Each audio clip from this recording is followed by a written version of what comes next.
Hello everyone, it's me Lego Entron Fan 3 coming at you with another Lego Town Set to review for you guys. And here we have Lego Set 6508.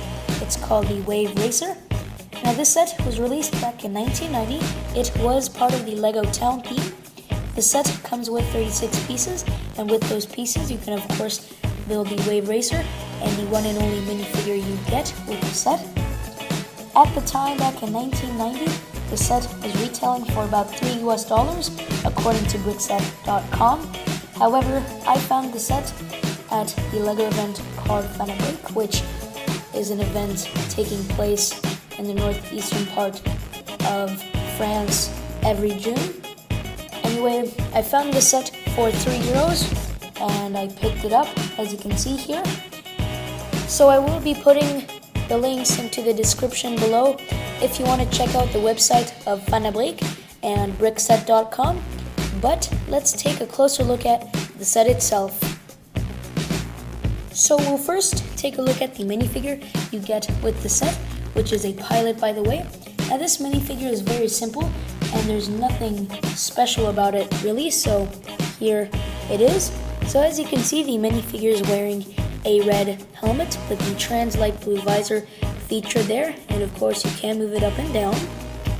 Then the minifigure is wearing a red suit with no printing featured on the front or the back of the torso, which kind of disappoints me because I wish Lego would have featured some printing on the front of the torso there, because torso printing adds a little more character to the minifigure itself. But moving on, the minifigure is wearing the older version of the yellow life jacket, and when you remove the pilot's helmet, the minifigure has nothing special when it comes to facial features, because as you can see, you have the standard grin there, which was very common in that time period back in 1990.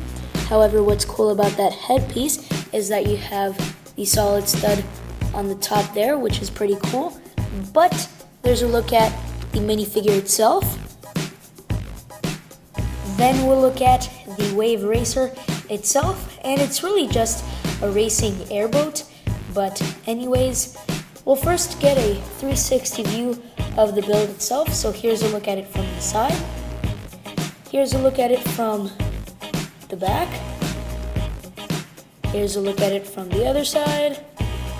And here's a look at it from the front.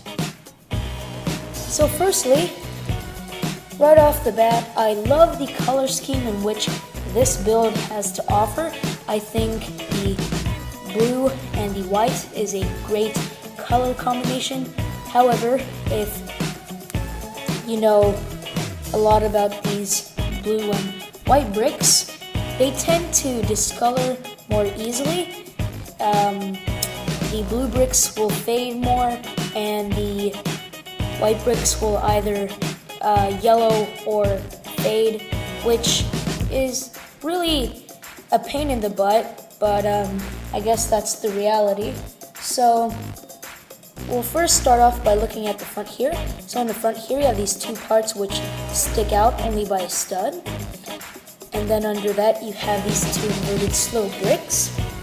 Then you have this 2x3 slope brick with the printed pattern as you see there, with the number 2 and the 2 white stripes, which looks pretty cool and adds a lot of character to the build itself. Then you have the steering wheel behind the slope brick, and behind that you have the seat in which you can fit the pilot minifigure, and we'll go ahead and place him there. Then looking at the back here, you have the engine and the bar just under that. So what's cool about this engine is that it only consists of 4 pieces. This propeller piece, which of course spins, this white wheel bearing piece, and these two 1x2 grill pieces. And I like it how it's really simple, because it comes to show that it doesn't take too much to build something that looks pretty good. Anyway, looking at the bottom here, you have this modified 1x2 plate with the extended bar there, and that's there just so that if the their boat was to break down, it could be towed by another boat off to the shore, and it could be either repaired or brought back to where it came from. Then looking at the bottom here, there's nothing special. All there is to see is this 1x2 plate, and that's there just so that it can give the motorboat, or the wave racer a better look. And I think it looks pretty good, because when you look at these boats run down the tracks, they usually jump just a bit, they hop around because of the impact of the waves, and they hit the waves, of course. But there's a look at the wave racer itself in its entirety. And lastly, we'll look at the instructions you get with the set, and so here they are. As you can see, it's just a small sheet of paper. It's about half the size of a sheet of A4 paper, but there's a look at the cover page, and these instructions only show you how to build the main build itself. There are no pictures of suggested ideas, but there's a look at the completed assembly. So in the bottom left corner, you'll notice that it states that these instructions were printed in Denmark by Lorsen Tonder. So there's a look at the instructions of the set. So those are my thoughts on the LEGO Set 6508, the Wave Racer. Be sure to share your thoughts in the comment section below, whether you like this set or not, or if you just don't simply care about the set at all. I hope you've enjoyed watching this review, and I thank you for watching it, and I'll see you in the next video.